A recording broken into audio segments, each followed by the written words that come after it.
am na ko wax léegi ci mbirum loi bi nga xam ne wote nañ ko fii moo wax ni loi bi man maa jël initiative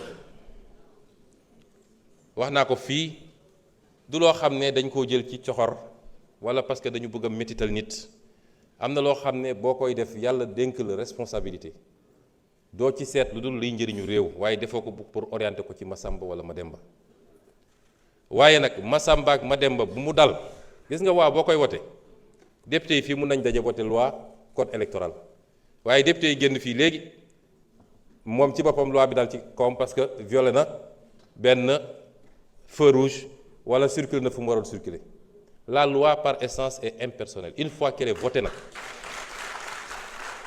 li may wax ma insister ci une fois qu'elle est votée ki ko voté ci boppam s'il est sous le coup de la loi sera appliquée de manière totale impartiale et sans hésitation ma wax nag ni ñi nga xam ne ñoom seen bopp ñoo bañ a wote loi bi pendant des décennies ña nga xam ne ñoom ñoo koy xeex ñi nga xam ne ñoo taxaw fii sax ne ñoom du ñu wote loi bi tey ñoom ñoo am lu ñu war a wax ci application loi bi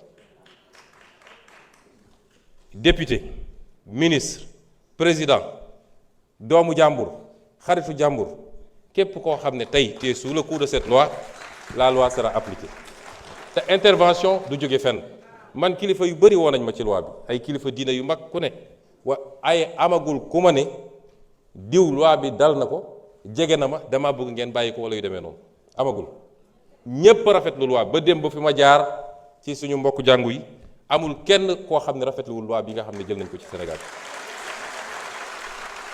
li loi bi di wund nag mooy wala li développement yi am mooy lii du guléet fii de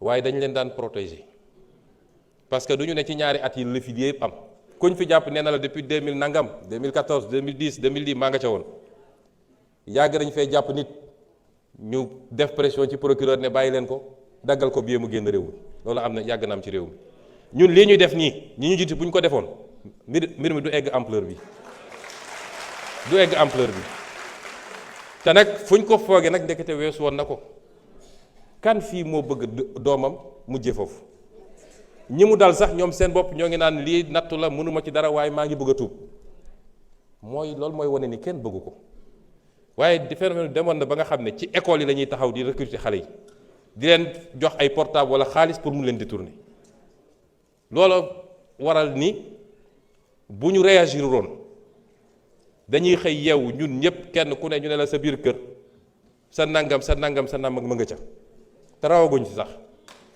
et c'est pourquoi cette loi si elle doit être renforcée même elle le sera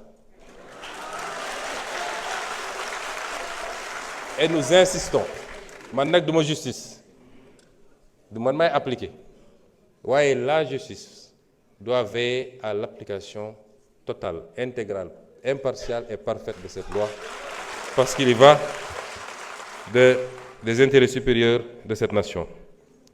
Et j'ai entendu beaucoup de gesticulations dans des pays étrangers, particulièrement la France.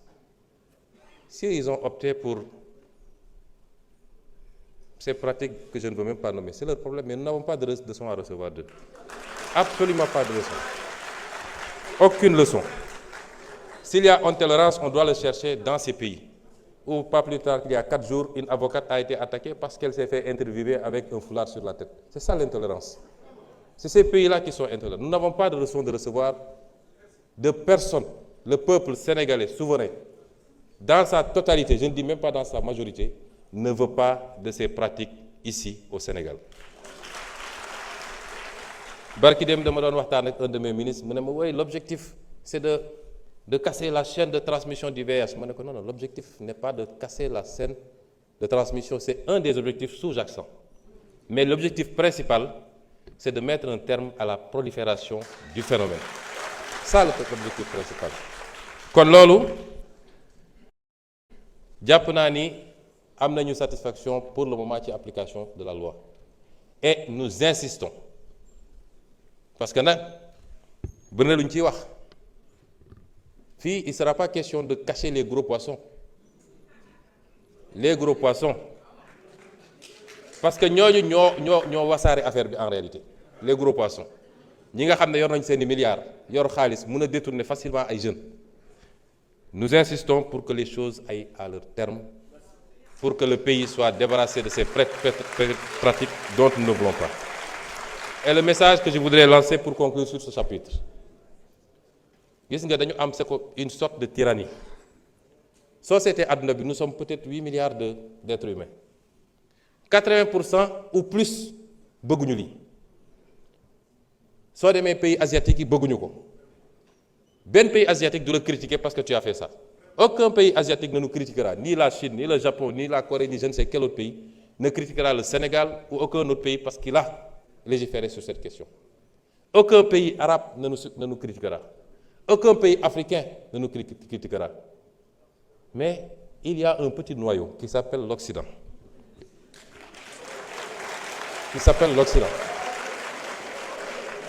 Et au sein duquel, d'ailleurs, le débat n'est pas tranché parce qu'il y en a beaucoup en Occident qui n'en veulent pas. Et selon les pays, les proportions varient.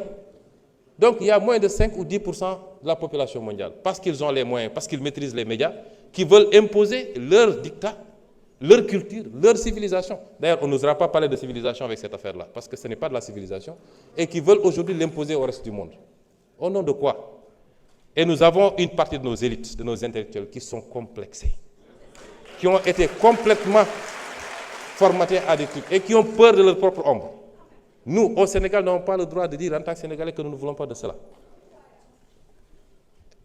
Y compris ces soi-disant intellectuels africains, élites, qui écrivent au président de la République, qui a librement promulgué la loi parce qu'il est avec cette loi.